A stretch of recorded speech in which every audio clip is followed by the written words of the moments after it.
वफाकी काबीना में तोसी, मजीद 3 वज़रा की हलफ बर्दारी। वज़ीर आज़म की वफाकी काबीना में तोसी के बाद ऐवान सदर में मजीद 3 वज़रा ने हलफ उठाया।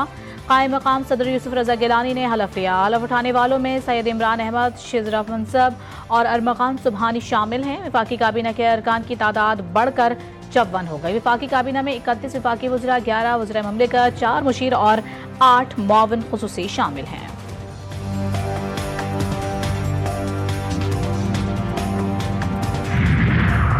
सोशल मीडिया पर FIA ऑफिसर के खिलाफ रिश्वत तलबी का इल्जाम। मॉडल और अदाकारा नादिया हुसैन के खिलाफ पीका एक्ट के तहत तहकीकात का आगाज।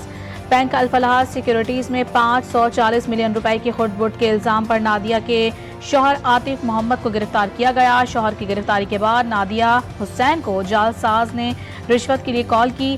FIA की हिदायत पर नादिया ने साइबर क्राइम रिपोर्टिंग सेंटर में शिकायत करने की बजाय FIA के खिलाफ ही इल्जाम लगा दिए।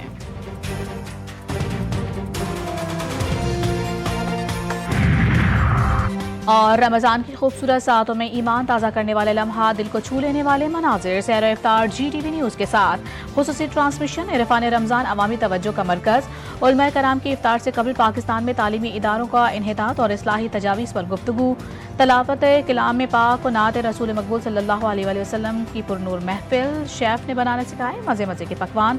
13 रमजान मुबारक की नशरियात आप देख सकेंगे YouTube और GTV की वेबसाइट पर। 11 तारीख को 1 बजे के करीब जो सा है ये जो जाफर एक्सप्रेस ट्रेन थी ID के ज़रिए इसको इंटरसेप्ट किया। तो दे लार्ज नंबर में दे रेडेड दैट FC टिकट। वहाँ पे 3 FC के जवान शहीद हुए, हॉस्टेज लिया। उसमें से एक ग्रुप जो है जिसमें ज़्यादातर बच्चे औरतें थे उनको उन्होंने ट्रेन के अंदर रखा, बाकी मानदा मुसाफिरों को वो बाहर लिया। 12 मार्च की सुबह जो हमारी FC और जो हमारी आर्मी के ट्रुप्स वहाँ पे इन कॉन्टेक्ट है जिन्होंने उस पूरे एरिया को कॉर्डन किया हुआ था, बिल्कुल करीब थे उसके, तो दे एंगेज फर्स्ट एंगेजमेंट करते हैं ग्राउंड पे स्नाइपर के जरिए। भारत जाफर एक्सप्रेस दहशतगर्दी का मास्टरमाइंड। दहशतगर्द अफगानिस्तान में अपने हैंडलर से राबते में थे। DG ISPR lieutenant general Ahmed Sharif Chaudhry की वजीर आला बलूचिस्तान के हमराह प्रेस कॉन्फ्रेंस। कहा कि जाफर एक्सप्रेस का वाकया भारत की दहशतगर्द जहनियत का तसलसल है। खारिजियों समेत अफगानी भी पाकिस्तान में दहशतगर्दी में मुलाविस हैं। अफगानिस्तान से जदीद गैर मुल्की असलहा पाकिस्तान में दहशतगर्दी की कार्रवाइयों में इस्तेमाल किया जाता है। अफगानिस्तान में दहशतगर्दों को हर किस्म की स्पेस मिल रही है।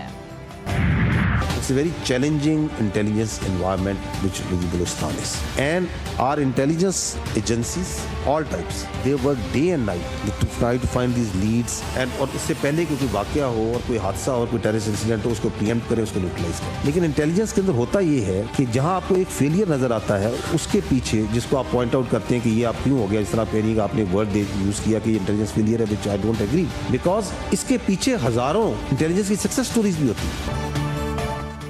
DG ISPR का कहना है कि 2014 के बाद नेशनल एक्शन प्लान इत्तेफाक के राय से बना था।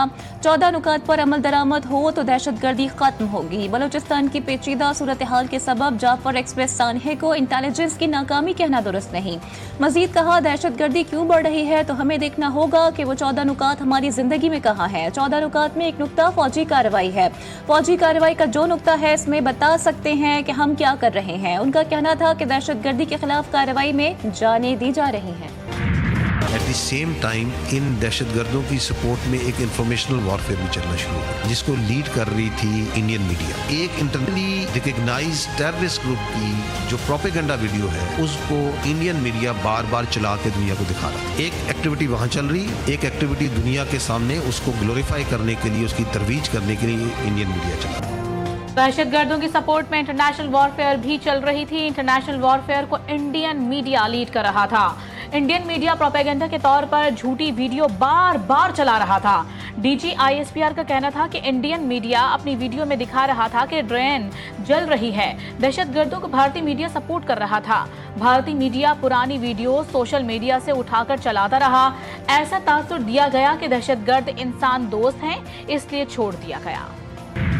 बलोचिस्तान के कॉन्टेक्स्ट में तो रियासत या स्टेट जो है वो एक ड्यूल माइंडसेट में है। आप इमेजिन करें कि जो terrorism in the name of religion, it is terrorism everywhere और एवरीवन सेज दैट। और इन आवर केस ये जो वायलेंस है जिसका मैंने जैसे पहले कहा कि ना हमारी रवायत से ताल्लुक, ना हमारे हकूक से ताल्लुक और ना इकोनॉमी से उसका कोई ताल्लुक, उस टेररिज्म को आप मीडिया ने ये नाम दिया नाराज बलोच। राइट ऑफ वायलेंस जो है वो मोनोपोली जो है वो सिर्फ स्टेट के पास है, वो चाहे स्टेट ऑफ पाकिस्तान हो या कोई और स्टेट। दहशतगर्द पाकिस्तान को गैर मुस्तहकम करना चाहते हैं। दहशतगर्दी की जंग को बलोचों के हुकूक से जोड़ा जाता है। दहशतगर्दों को बलोच ना कहा जाए, ऐसे वाक़यात का बलोचिस्तान की रिवायात से कोई ताल्लुक नहीं। वज़ीर आला बलोचिस्तान सरफराज बुख्ती कहते हैं सिक्योरिटी फोर्सेस ने यरक़मालियों को बाजियाब कराया। बहादुर अफवाज की जितनी तारीफ की जाए कम है। जाफर एक्सप्रेस पर हमले की मजम्मत करते हैं। चीन, अमरीका, तुर्किया, बहरीन और दीगर ममालिक ने भी दहशतगर्दी के वाक़े की मजम्मत की।